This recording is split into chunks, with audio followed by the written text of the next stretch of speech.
तो पृथ्वी को ही मैं मान करके चलूं कि इस पृथ्वी पर रहने वाले जितने भी मनुष्य हैं, ये उन सबके लिए कहा गया। क्या कहा गया? जन्मना जायते शूद्र।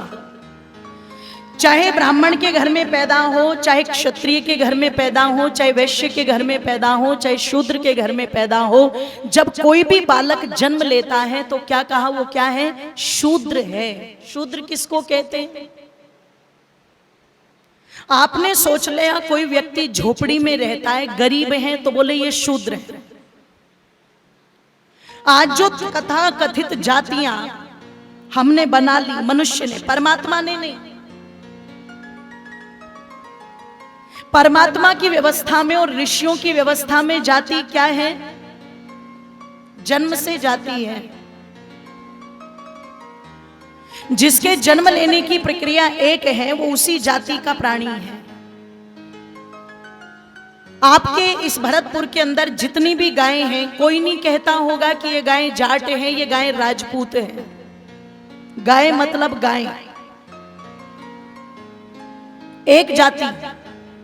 घोड़ा एक जाति, कुत्ता एक जाति, गधा एक जाति। वैसे ही सारे भूमंडल पर मनुष्य के जन्म लेने की भी प्रक्रिया एक है, तो मनुष्य जाति भी, जोर से बोलो, वेद के अंदर ये व्यवस्था नहीं है। हाँ, वेद के अंदर वर्ण व्यवस्था है। और मेरी माताओं, वो वर्ण व्यवस्था किस आधार पर है कि जन्म से तो सभी शूद्र पैदा होते हैं, पर जिस बालक के जैसे जैसे संस्कार होंगे और उसके अंदर जो जो लक्षण पाए जाएंगे, उसके लक्षणों को देख करके, उसके गुणकर्म स्वभाव को देख करके, तब उसे वर्ण व्यवस्था के अंतर्गत रखा जाता था। अगर किसी क्षत्रिय के घर में भी पैदा होकर के किसी बालक की रुचि शास्त्रों में थी, विद्या में थी, तो उसे क्या कहा जाता था? ब्राह्मण। और यदि ब्राह्मण के घर में भी पैदा होकर के किसी की रुचि शास्त्रों में कम और शस्त्रों में ज्यादा होती थी, तो उसे भी क्या माना जाता था? क्षत्रिय। कल हम चर्चा कर रहे थे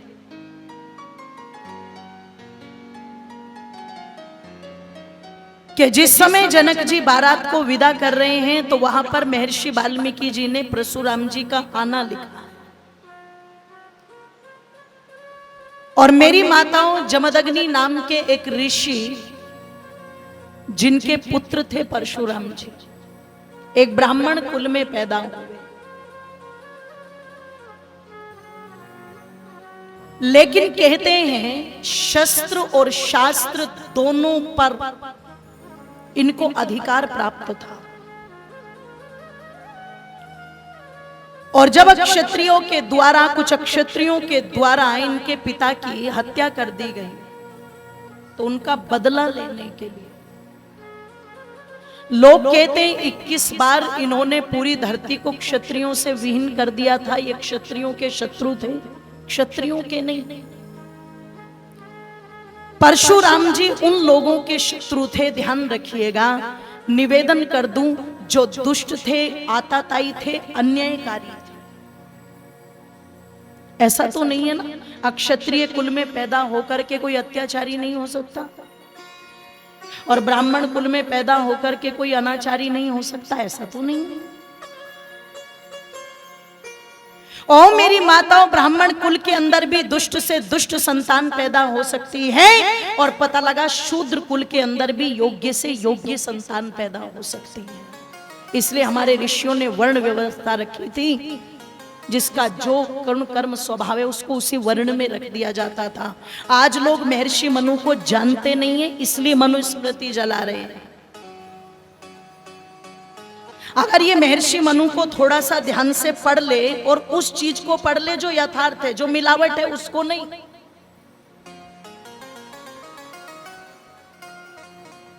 तो पता लगेगा कि आज भी जो आपका संविधान भारत में लागू है वो आपका कल्याण नहीं कर सकता। पर मैं दावा करके कहती हूं यदि यथार्थ मनु का संविधान आज भी भारत में लागू कर दिया जाए तो भारत की जितनी भी समस्याएं हैं उन समस्याओं को दूर होने में ज्यादा समय नहीं लगेगा, ध्यान रखिएगा।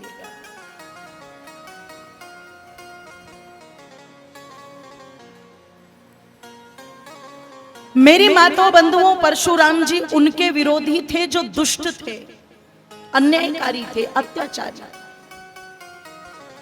और उन्हीं का खात्मा करने का कार्य उन्होंने किया है। आप कहोगे रामचंद्र जी के यहाँ पास में क्यों आए फिर? तो उसका कारण था, एक व्यक्ति जब अपनी वीरता का लोहा मनवा देता है और उसकी यश कीर्ति इस रूप में फैल जाए कि इससे बड़ा कोई योद्धा नहीं, इससे बड़ा कोई वीर नहीं,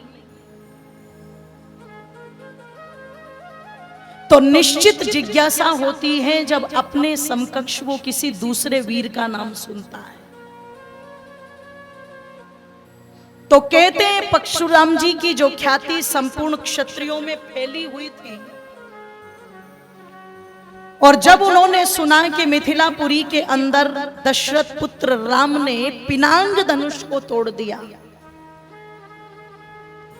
तो तब वो अपने ही पिता का धनुष लेकर के आए थे, इसलिए कहा जामदग्ने धनुष। और श्री राम से आकर के कहा था, शिव के धनुष को तोड़ करके अपनी बड़ी वीरता का बखान तुमने संपूर्ण आर्यावर्त देश में फैलाया है। हे राम, मैं तुम्हारी वीरता को तभी मानूंगा जब तुम इस जमदग्नि के धनुष पर प्रत्यंचा चढ़ा दोगे। तुम्हारी वीरता को मैं तब मानूंगा। कोई पहलवान हो बहुत बड़ा सा और उसे पता लग जाए कि दूसरे गांव में भी कोई पहलवान है, तो वो क्या कहेगा? तेरी पहलवानी को तब मानूंगा मैं जब अखाड़े में मुझे चित्त कर देगा। तो आप महर्षि वाल्मीकि को पढ़ोगे तो आपको भी यहां पर यही चीज नजर आएगी। और कहते हैं श्री रामचंद्र जी ने वो धनुष लिया और धनुष लेकर के प्रत्यंचा चढ़ाई और बाण को तान करके श्री रामचंद्र जी ने कहा था, आपकी कीर्ति, आपकी वीरता, आपके प्रशंसा के चर्चे तो मैं बहुत पहले से सुनता आ रहा। आपने जिस प्रकार से जिन दुष्टों का खात्मा किया है मैं ये भी सुनता आ रहा हूं। और हे ऋषिवर,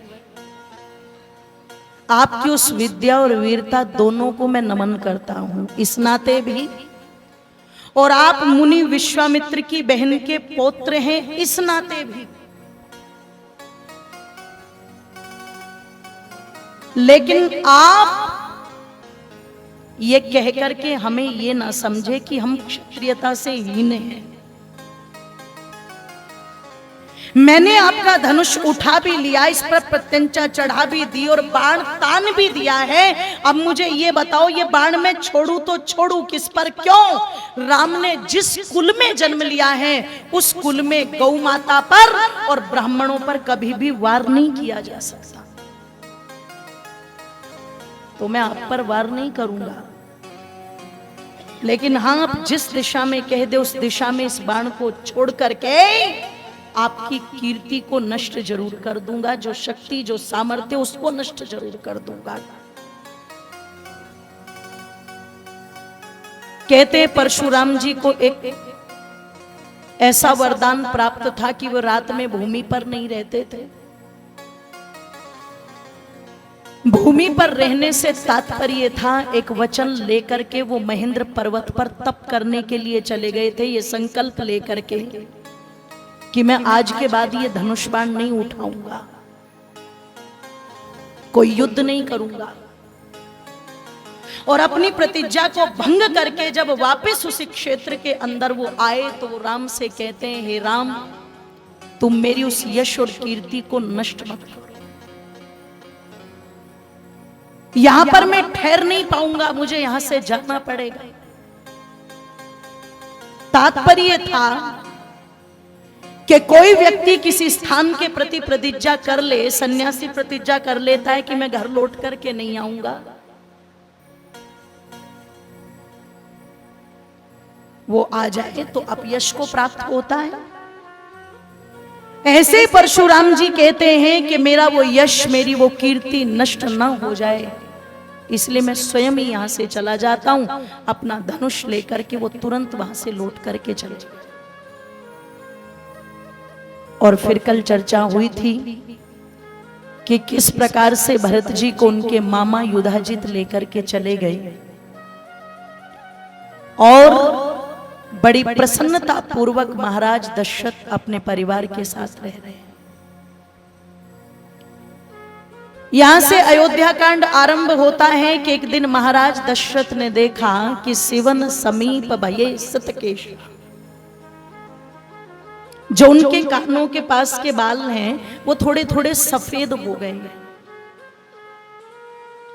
और कहते हैं व्यक्ति की आयु जैसे जैसे जैसे जैसे बढ़ती है, वृद्धावस्था की तरफ मनुष्य चलता है, तो मेरी माताओं उसके शरीर में भी शिथिलता आती है।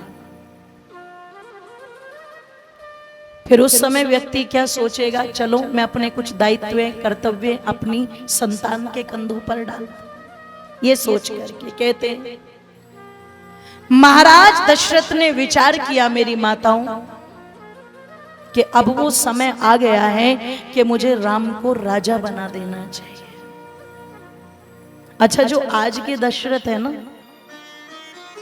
जब वो देखते हैं कि हमारे बाल सफेद हो रहे हैं तो वो संतानों के पास नहीं जाते, वो तो सीधे मेडिकल स्टोर पर जाते हैं और वेस्मोल 33 केस काला लेके आते हैं। काटो घोलो लगा लो, हर सफेद बाल बूढ़े ही नहीं होना चाहते। महाराज दशरथ ने विचार किया और विचार करके कहते हैं श्री रामचंद्र जी को सभा में ही बुलवा लिया। और जब सभा में बुलवाया तो सभा में बुलवा करके क्या कहा कि ततै परिषदं सर्ववामन्त्रयन् वसुधाधिपहितं मूर्धन्यर्षं चैव मुवच्चे प्रथितं वचे वचे। अपनी संपूर्ण परिषद के सम्मुख महाराज दशरथ रामचंद्र जी से कहते हैं कि जिस प्रकार से हमारे पूर्व के नरेंद्रों ने, राजाओं, इस विशाल राज्य का पालन पुत्रवत किया है, कुछ इस प्रकार किया है कि जैसे गायें अपने नवजात बछड़े को प्रेम करती हैं। हे राम, अब वो समय आ गया है कि तुम भी उसी दायित्व और कर्तव्य को निभाओ। अब ये सिंहासन मैं तुम्हें सौंपना चाहता हूं। ओ मेरी माताओं, श्री रामचंद्र जी जो सभा में आए थे और सबको प्रणाम करके हाथ जोड़ के खड़े थे, वो केवल इतना तो कह पाए कि पिताजी इतनी जल्दी क्या है। पिता ने कहा बेटे, अच्छे कार्यों को व्यक्ति जितना जल्दी चाहे उतना जल्दी कर देना चाहिए, देरी नहीं करनी चाहिए। मेरी माताओं बंधुओं, अगर मन के अंदर कोई पवित्र संकल्प आ रहा है तो उस कार्य को कर दो, क्योंकि संकल्प के बदलने में देर नहीं लगती, वो कितनी जल्दी बदल जाए, ध्यान रखिएगा। और ये बिल्कुल ध्यान रखना, कल परोपकार की बात पूज्य आचार्य जी कर रहे थे, जितना जितना पवित्र संकल्पों को आप धारण करेंगे और उस पर प्रैक्टिकल रूप में, क्रियात्मक रूप में, व्यवहारिक रूप में कार्य करते जाएंगे, उतने उतने आपके जीवन की प्रसन्नता, जोर से बोलो, बढ़ती जाएगी। और तुम दूसरों की निंदा करो, दूसरों को दुख पहुंचाओ, दूसरों को कष्ट पहुंचाओ, दूसरों के काम बिगाड़ो, दूसरों से नफरत करो, दूसरों से द्वेष करो। आप कभी भी देखना ऐसे व्यक्ति के अंदर हमेशा कलेश का वातावरण बना रहता है, वो कभी प्रसन्न नहीं रहता। ध्यान रखिए। महाराज दशरथ कहते हैं अच्छे निर्णयों को, अच्छे कार्यों को तुरंत कर देना चाहिए। क्यों? अच्छे कार्यों को करने का जो संकल्प है, यदि संस्कारवान नहीं है मनुष्य, पूर्ण विद्वान नहीं है मनुष्य, तो वो बहुत कम देर तक आपके चित्त पटल पर ठहरता है, बहुत कम। और बुरा संकल्प लंबे काल तक ठहरता है। आप कहोगे जी कैसे? एक बात बताना मुझे, आंधी चल जाए तो घर में धूल को समाहित होने में ज्यादा देर लगती है क्या? जोर से बोलो। नहीं। पर सफाई करने में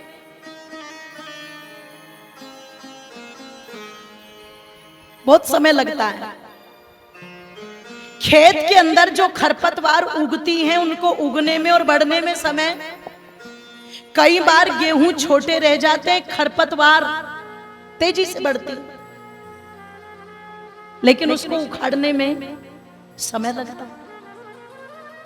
अगर मनुष्य विवेकशील नहीं है, बिन सत्संग विवेक ना हो, जिसके जीवन में सत्य का संग नहीं है, विवेक नहीं है, चिंतन नहीं है, उसके हृदय पटल पर कोई अच्छा संस्कार बहुत कम समय के लिए ठहरेगा। और कोई बुरा विचार उसके मस्तिष्क में आ गया, वो अपना घर बना लेगा वहीं।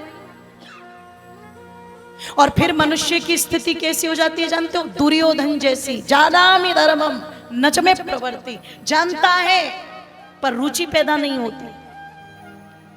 और जानामि अधर्मम नच में निर्वर्ति, अधर्म को भी जानता है दुर्योधन जैसा व्यक्ति, लेकिन उसकी अधर्म में ही रुचि होती। फिर वो कह देता है मुझे तो ऐसा लग रहा है जैसे मेरे अंदर बैठ करके कोई मुझे उस तरफ खींच रहा। दशरथ कहते मैं तो चाहता हूं ये शीघ्र हो जाए। तो जैसे ही कहा तो पूरी परिषद कहती है उत्तम उत्तम अति उत्तम सुबस्त शीघ्रम, अरे शीघ्र करो शीघ्र करो शीघ्र करो। महाराज दशरथ जी ने जब सुना कि पूरी प्रजा कह रही है, मेरी परिषद बैठी हुई है और वो पूरी परिषद बोल रही है, तो महाराज दशरथ जी कहते हैं एक बात पूछ लूं, एक प्रश्न कर लो। और ये प्रश्न मैं अपनी पूरी परिषद से कर रहा हूं। कथम नु मयि धर्मेण, आप जितने भी मेरी परिषद के सदस्य हैं सब जानते हैं कि मैं धर्म पूर्वक इस पृथ्वी का पालन कर रहा हूं, अयोध्या का पालन कर रहा हूं। और मैंने एक वचन कहा और आप लोगों ने तुरंत श्री राम को युवराज बनाने की घोषणा कर दी एकदम से। क्या मेरा राज्य इतना बुरा है? भाई यही होता है ना, किसी को गद्दी से उतारने के लिए और दूसरे को बैठाने के लिए लालायित हो जाए कोई, तो जो पहले से बैठा हुआ है उसके मन में कुछ ना कुछ संदेह तो होगा कि मुझे उतारने के लिए इतने ज्यादा ताकत लगाई जा रही है, तो इसका मतलब कुछ ना कुछ कमी मुझ में होगी जरूर। वर्तमान में उदाहरण देख लो तो महाराष्ट्र में देख लो आप, घर में क्या हो रहा है। कहते तब परिषद के जो 8 मंत्री थे सबने बोला एक एक करके, महाराज निश्चित निश्चित आपका जो राज्य है, आपकी जो व्यवस्थाएं हैं वो उत्तम है, पर परिवर्तन प्रकृति का नियम है, आज नहीं तो कल ये परिवर्तन होना है। और महाराज इस बात में भी कोई संदेह नहीं है कि निश्चित आप बहुत गुणवान हैं, पर रामचंद्र जी गुणों में भी आपसे ज्यादा बढ़ करके हैं। और यदि रामचंद्र जी गुणों में आपसे भी ज्यादा बढ़ करके हैं, तो कौन सी प्रजा नहीं है जो अच्छा राजा नहीं चाहती।